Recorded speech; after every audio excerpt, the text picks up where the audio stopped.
नमस्कार, मैं हूँ मनविंदर। एमबीएन नेटवर्क पे आप सभी लोगों का बहुत स्वागत है। जय हो अदालत मैया की, जो इतने महान फैसले हो रहे हैं। और देखिए, हो क्या रहा है। अपराध कीजिए और फिर पर्सनल लिबर्टी को जेब में डाल करके जमानत पे बाहर आ जाइए। अब 2 दिन पहले ही तो 11 सितंबर को कश्मीर की बारामूला सीट से लोकसभा सांसद शेख अब्दुल रशीद जमानत पे बाहर आ गए और आज शुक्रवार को अरविंद केजरीवाल को भी जमानत मिल गई है। हाँ, रशीद को 2 अक्टूबर तक की अंतरिम जमानत मिली है, लेकिन अरविंद केजरीवाल को रेगुलर जमानत दे करके कई सारे सवाल खड़े कर दिए हैं।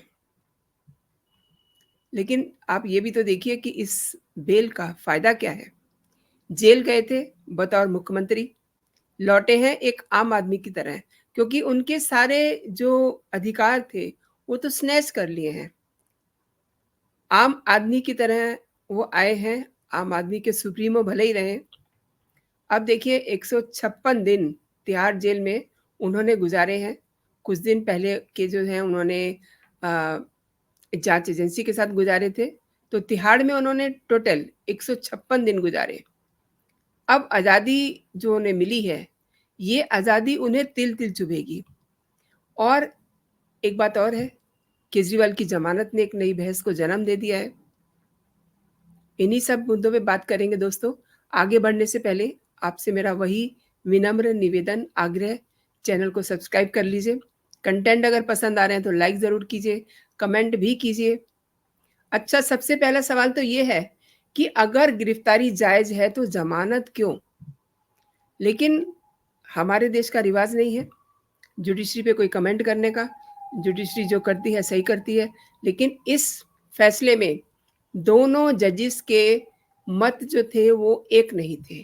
खास बात ये है, शुक्रवार को अरविंद केजरीवाल को जमानत मिल गई है, लेकिन शर्तें शर्तें ऐसी-ऐसी लगा दी हैं कि वो पल-पल रोएँगे, हर पल रोएँगे। ये मैं क्यों कह रही हूँ? क्योंकि उनके हाथ में सिग्नेचर की पावर तो रही नहीं, सीएम रहे नहीं, सीएम रहेंगे लेकिन सीएम है नहीं। अब आप समझिए इसको कैसे। अब इतनी सारी शर्तें लगा दी हैं। देखिए, हाई कोर्ट ने ईडी की गिरफ्तारी को जायज़ बताया है और सुप्रीम कोर्ट ने सीबीआई की गिरफ्तारी को जायज़ बताया है।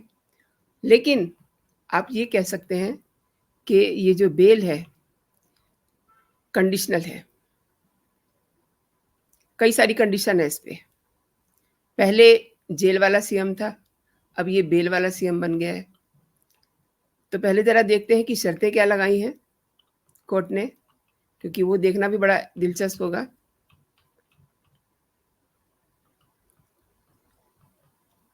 तो ये शर्तें हैं उनकी। अरविंद केजरीवाल मुख्यमंत्री कार्यालय नहीं जा सकेंगे। अरे, जब मुख्यमंत्री कार्यालय नहीं जाएँगे तो मुख्यमंत्री किस बात के हुए? किसी भी सरकारी फ़ाइल पे साइन नहीं करेंगे। अब 3-4 दिन पहले इसी कोर्ट से एक ऑर्डर हुआ था, सरकार से पूछा गया था कि क्या अरविंद केजरीवाल किसी फ़ाइल पर साइन नहीं कर सकते हैं? ऐसा कहीं कहा गया है? और अब खुद ही वैसा फ़ैसला दिया है कि किसी सरकारी फ़ाइल पर साइन नहीं करेंगे। केस से जुड़ा हुआ कोई सार्वजनिक बयान नहीं देंगे। अब आप देखिएगा कल से ही उनके इंटरव्यू शुरू हो जाएँगे, उसमें वो क्या-क्या बातें बोलेंगे। और अभी वो जेल से बाहर नहीं आए हैं, लेकिन उनके संगी साथियों ने ये सवाल उठाना शुरू कर दिया है कि वो तो बेकसूर हैं, उन्हें तो बेवजह जेल में रखा हुआ था। उन्होंने कोई घोटाला नहीं किया और वो आकर के क्या-क्या कहेंगे, ये भी देखना दिलचस्प होगा। और चौथा जो उन पे लगाया गया है शर्त है, उनकी ज़मानत पर जाँच में बाधा डालने और गवाहों को प्रभावित करने की कोशिश नहीं करेंगे। ये तो ख़ैर मानने वाली बात है, लेकिन ज़रूरत पड़ने पे ट्रायल कोर्ट में पेश होंगे, जाँच में सहयोग करेंगे। तो देखिए, ये जो ज़मानत के साथ ये इफ एंड बट लगा दिए हैं ना, इनका कोई मतलब नहीं है और ना वो इसको मानने वाले हैं। सबको ये पता था कि पहले संजय सिंह आ गए थे, उसके बाद मनीष सिसोदिया आ गए थे। संजय सिंह 4 अक्टूबर को गिरफ्तारी होती है और 181 दिन के बाद उनकी रिहाई होती है। राइट? और सबसे ज़्यादा कड़ा तब किया मनीष सिसोदिया ने। 26 फरवरी को उन्हें गिरफ्तार किया गया और उनकी रिहाई होती है 510 दिन के बाद। और अब 21 मार्च को गिरफ्तार हुए थे अरविंद केजरीवाल, उनकी रिहाई होती है 177 दिन के बाद, राइट? अब आप देखिए कि ये जो उनको आप सोच रहे होंगे कि अरविंद केजरीवाल को ज़मानत मिलना आम आदमी पार्टी के लिए बहुत बड़ी बात हो गई है। बड़ी बात है, लेकिन ऐसा नहीं है कि वो अगर इस बड़ी बात को भुनाएँगे तो उन्हें कुछ मिल जाएगा। दिल्ली से सटे हुए हरियाणा में विधानसभा चुनाव होने जा रहे हैं। यहाँ पर सभी 90 सीटों पर एक फ़ेज़ में 5 अक्टूबर को वोटिंग होनी है। रिज़ल्ट अक्टूबर को आएगा। अब आप टाइमिंग देखिए, पहले इनको लोकसभा से ठीक पहले चुनाव प्रचार करने के लिए आउट ऑफ द वे जाकर के सुप्रीम कोर्ट ने ज़मानत दी थी। नाउ अगेन चुनाव से पहले इनको ज़मानत दी गई है। इस बार नियमित ज़मानत है, उस बार अंतरिम ज़मानत थी। तो हरियाणा में आम आदमी पार्टी और कांग्रेस में गठबंधन तो नहीं हुआ, लेकिन अब 90 सीटों पर आम आदमी पार्टी चुनाव लड़ रही है। ऐसे में जो ये समझ रहे हैं कि वो चुनाव प्रचार में एक बूम लाएँगे, तो ऐसा कुछ होने वाला नहीं है, क्योंकि उनके पास 25 दिन है चुनाव प्रचार के लिए। सिम्पैथी वोट की अगर बात करें, तो मुझे लगता है कि वो उसका लेवल 0 होगा, क्योंकि जनता इतनी भोली नहीं है। वो सोचती है, समझती है कि ये जो मुख्यमंत्री है, अब ये मुख्यमंत्री नहीं रहा, ये अब बेल वाला आम आदमी का सुप्रीमो है, क्योंकि सीएम ऑफ़िस जा नहीं सकते, फाइल पे साइन कर नहीं सकते, आज़ाद हो गए हैं। अच्छा देखिए, एक चीज़ और है, मैंने आपको बताया अभी कि ये जो इनकी ज़मानत है, इस पे दोनों जजेस की राय अलग-अलग थी। जो जस्टिस सूर्यकांत है, वो ये कहते हैं कि अगर कोई व्यक्ति पहले से हिरासत में है, जाँच के सिलसिले में उसे दोबारा अरेस्ट करना गलत नहीं है। तो सीबीआई ने उन्हें बताया कि उनकी जाँच क्यों ज़रूरी थी। याचिकाकर्ता की गिरफ्तारी अवैध नहीं है। ये भी सवाल उठता है, सीबीआई ने नियमों का कोई उल्लंघन नहीं किया है। उन्हें जाँच की ज़रूरत थी, इसलिए केस में अरेस्टिंग हुई है। अब जस्टिस भुइयाँ क्या कहते हैं, सीबीआई की गिरफ्तारी जवाब से ज़्यादा सवाल करती है। जैसे ही ईडी केस में उन्हें ज़मानत मिलती है, सीबीआई एक्टिव हो जाती है। अरे सीबीआई तो ऑलरेडी एक्टिव थी। मैं कोई टिप्पणी नहीं कर रही हूँ कोर्ट के डिसीज़न पर, लेकिन ये जो अरेस्टिंग का समय है, ये तो देखिए।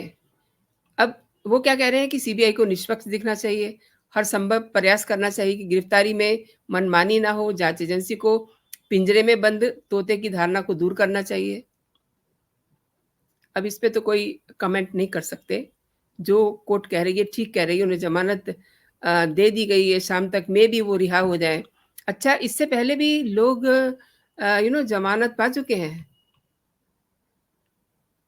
आपको मैंने बताया मनीष सिसोदिया, के कविता, इसके अलावा संजय सिंह। अब आपको याद है 21 दिन की अंतरिम ज़मानत मिली थी, उस समय क्या हुआ था? पार्टी को तो कोई फ़ायदा नहीं मिला था, उल्टा एक ऐसा इंसिडेंट हो गया था कि अरविंद केजरीवाल की बहुत अच्छे से भद्द पिट गई थी। जहाँ भी वो जा रहे थे उनसे पूछा जा रहा था कि स्वाति मालीवाल के साथ मारपीट हुई, उसमें आप क्या कहते हैं? तो वो ये कह रहे थे कि उस वो मामला कोर्ट में है, उस पे मैं बयान नहीं दूँगा, लेकिन अपना जो उनका केस था उस पे वो खुल के बोल रहे थे। अब जो शर्त लगाई है कि आप अपने केस के मामले में नहीं बोलेंगे, तो डू यू थिंक कि केजरीवाल इतने अच्छे हैं कि अपना मुँह बंद रखेंगे? मुँह पे जिप लगा के रखेंगे? I don't think so. वो ऐसा नहीं करेंगे, वो खुल के बोलेंगे। अब परिस्थितियाँ अलग हैं। आम आदमी पार्टी को कितना फ़ायदा मिलेगा, ये तो आने वाला वक़्त ही बताएगा, लेकिन ईडी ने 21 मार्च को अरविंद केजरीवाल को गिरफ्तार किया था। 10 दिन पूछताछ की और 1 अप्रैल को उन्हें तिहाड़ जेल में भेज दिया गया और 10 मई को 21 दिन के लिए, जैसा कि मैंने आपको बताया, प्रचार के लिए आए थे बाहर और उसी समय काफ़ी सारे कांड कर दिए थे। और देखिए वो जो विभव कुमार हैं, अभी 5-6 दिन पहले ही उनको ज़मानत मिली है। और ये जो सोच रहे हैं कि इन्हें ज़मानत मिल गई है तो ये बेकसूर हैं, अंदर ज़मानत पे च चर्चा चल रही है, लेकिन बाहर बाहर सौरभ भारद्वाज क्या कह रहे हैं कि हमें तो पता था कि वो बेकसूर हैं, उन्हें बेवजह जेल में रखा हुआ, हमें तो ये पता था। लेकिन मैं आपको बीजेपी का ट्वीट दिखाती हूँ।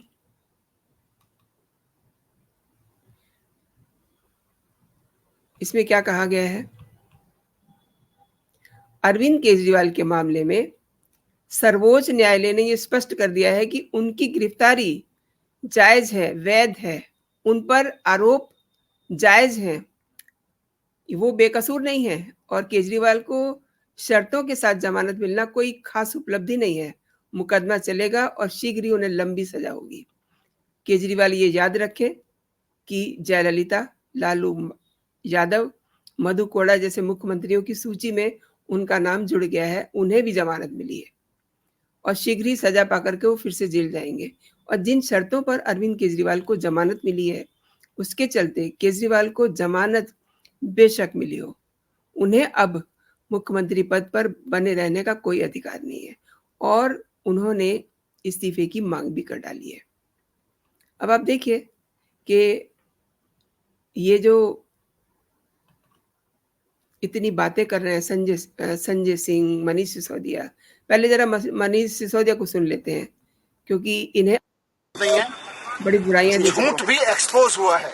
संविधान में। जिस तरह से आज ऑनरेबल सुप्रीम कोर्ट में ऑब्जर्वेशन दी गई, कहा गया कि केजरीवाल जी को ईडी की रिहाई से रोकने के लिए सीबीआई का पूरा गिरफ्तारी का मामला रचा गया। हम बार बार कह रहे थे, सिंघवी साहब ने, हमारे जो सीनियर एडवोकेट थे, उन्होंने ऑनरेबल कोर्ट के सामने बार बार ये शब्द दोहराया कि ये इंश्योरेंस अरेस्ट था, ये किसी गलत काम के लिए अरेस्ट नहीं किया गया था, कोई करप्शन के लिए अरेस्ट नहीं किया गया था। भारतीय जनता पार्टी चुनाव में नहीं जीत पाती, पार्टी को नहीं तोड़ पाती, तो एक इंश्योरेंस अरेस्ट किया गया कि इस आदमी को जेल में डाल दो तो इनकी पार्टी टूट जाएगी, इनकी सरकारें ध्वस्त हो जाएंगी। लेकिन मैं बाबा साहब को, इन लोगों को बिल्कुल शर्म भी नहीं आती है। ये उस इंडी ब्लॉक की बात कर रहे हैं जो संविधान को अपने हाथ में लेके चल रहे थे और कह रहे थे कि हमारा संविधान खतरे में है, हमारा लोकतंत्र खतरे में है। आज कह रहे हैं कि लोकतंत्र की जीत है, संविधान की जीत है। अरे आपकी क्या सोच है? आप एक जगह पे तो स्टैंड होते नहीं हैं। अब देखिए आगे क्या कह रहे हैं। और संविधान को याद करते हुए, धन्यवाद करते हुए, ऑनरेबल सुप्रीम कोर्ट को धन्यवाद करते हुए, सिंघवी साहब का धन्यवाद करते हुए, आम आदमी पार्टी के एक एक कार्यकर्ता, एक एक लीडर, पार्षद, एमएलए, एमपी, सबको भी बधाई देना चाहता हूं, धन्यवाद देना चाहता हूं कि ऐसे संकट के समय में जब भारतीय जनता पार्टी अपनी पूरी ताकत के साथ, अपने पूरे चक्रों के साथ उनको चलने की कोशिश कर रही है। अब इन्हें सुप्रीम कोर्ट में कोई बुराई नहीं लग रही है, लेकिन जब इनका मन होगा तब ये सुप्रीम कोर्ट को भी गाली देते हैं और कहते हैं कि सुप्रीम कोर्ट बिका हुआ है।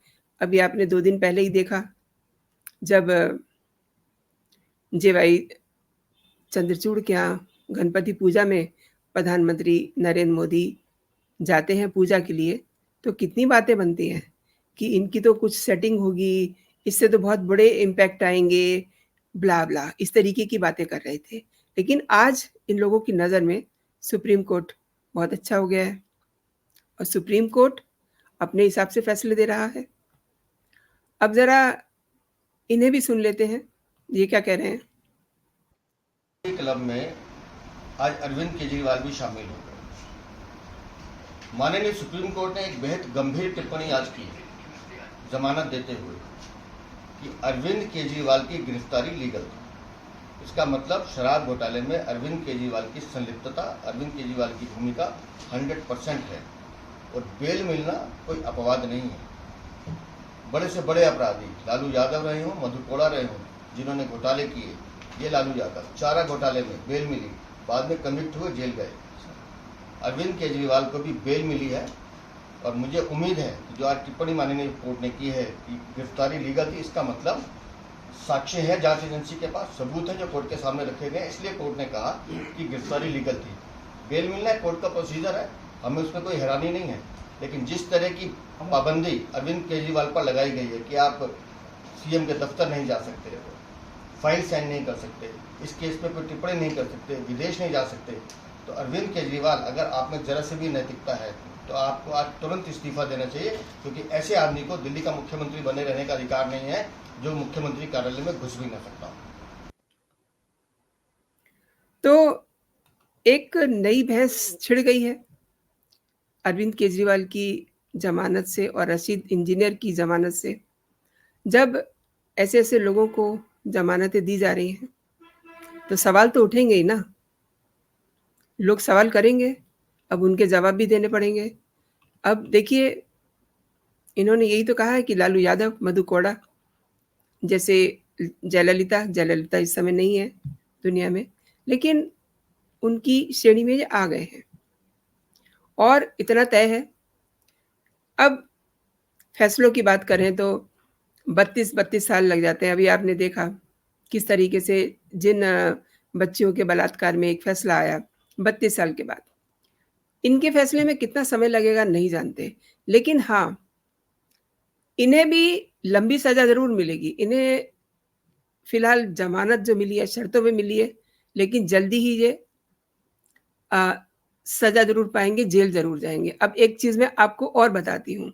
पिछले दिनों महाराष्ट्र के एक केस में सुप्रीम कोर्ट ने ही ये फैसला दिया था कि जमानत मिलने पर कोई भी जलूस की शेप में नहीं बाहर जाएगा। और अब आप शाम को देखिएगा किस तरीके से ढोल नगाड़े बजेंगे, आतिशबाजी चलेगी और आतिशबाजी को दीपावली पर अरविंद केजरीवाल बंद कर देते हैं बतौर सीएम, लेकिन उनके आने पर किस तरीके से आतिशबाजी भी चलेगी और ढोल नगाड़े भी बजेंगे और तमाम भाषणबाजी भी होगी।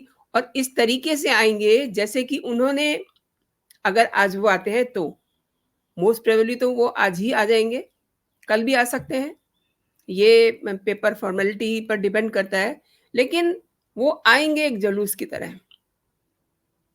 और सुप्रीम कोर्ट ने ये आदेश पारित किया है, अभी 1 महीना भी नहीं हुआ उस बात को, कि कोई भी जमानती जब बाहर आता है तो वो ये ना समझे कि वो बरी हो गया है।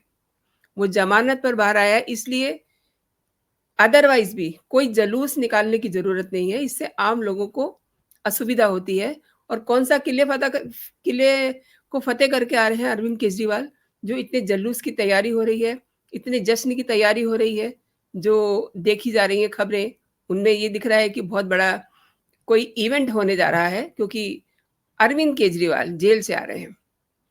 अरविंद केजरीवाल की गिरफ्तारी जायज है और उन पर जो लगे आरोप हैं वो भी सही हैं। ठीक है, ट्रायल कोर्ट में जो भी कुछ होगा, लेकिन उनकी गिरफ्तारी जायज है। अब एक चीज और भी है, मनीष सिसोदिया को अगेन संविधान में बड़ा भरोसा दिखाई दे रहा है। ये वही लोग हैं जो संसद में जब शपथ ले रहे थे, इन्हीं के साथी संगी संविधान को साथ लेकर के एकदम सीने के साथ लगाया हुआ था, जेबों में डाल के घूम रहे थे। तब इन्हें लोकतंत्र में भरोसा नहीं था, अचानक से इन्हें सभी चीजों में भरोसा हो गया है, संविधान में भी, लोकतंत्र में भी। तो दोस्तों, आपने मेरे साथ पूरा वीडियो देखा, आपका बहुत बहुत धन्यवाद। आपको कंटेंट कैसे लग रहा है ज़रूर बताइएगा और वीडियो को लाइक कीजिए, शेयर कीजिए। अभी के लिए दोस्तों इतना ही। आप अपना और अपनों का बहुत सारा ख्याल रखिए, खुश रहिए, स्वस्थ रहिए। जय हिंद, जय भारत।